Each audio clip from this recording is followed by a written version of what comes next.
السلام علیکم ورحمۃ اللہ وبرکاتہ۔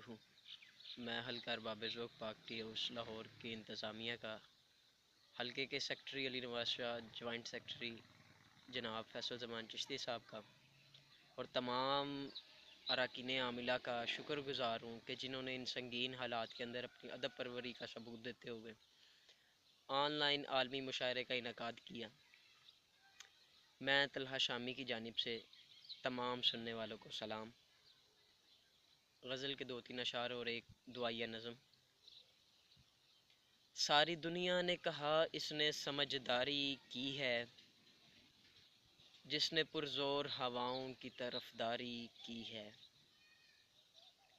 ساری دنیا نے کہا اس نے سمجھداری کی ہے، جس نے پرزور ہواؤں کی طرفداری کی ہے۔ بات مسکن سے محبت کی میاں ہوتی ہے، بات مسکن سے محبت کی میاں ہوتی ہے۔ دیکھو سوکھے ہوئے پتوں نے عزاداری کی ہے، بات مسکن سے محبت کی میاں ہوتی ہے۔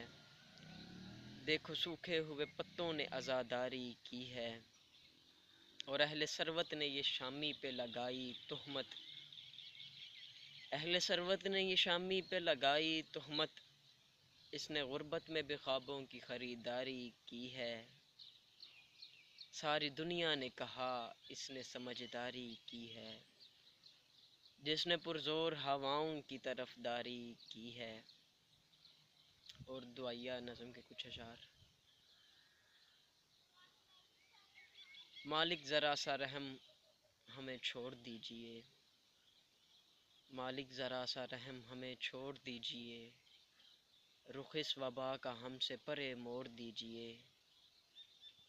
مالک ہماری سب انا اب زیر ہو گئی، مالک ہماری سب انا اب زیر ہو گئی، مالک معاف کیجئے بڑی دیر ہو گئی۔ مالک تیرے یہ بندے سبھی رو پڑے ہیں آج، مالک تیرے یہ بندے سبھی رو پڑے ہیں آج، مالک ان دنیا والوں کے نہ سر رہے نہ تاج۔ مالک ذرا سا رحم ہمیں چھوڑ دیجئے، رخ اس وبا کا ہم سے پرے موڑ دیجئے۔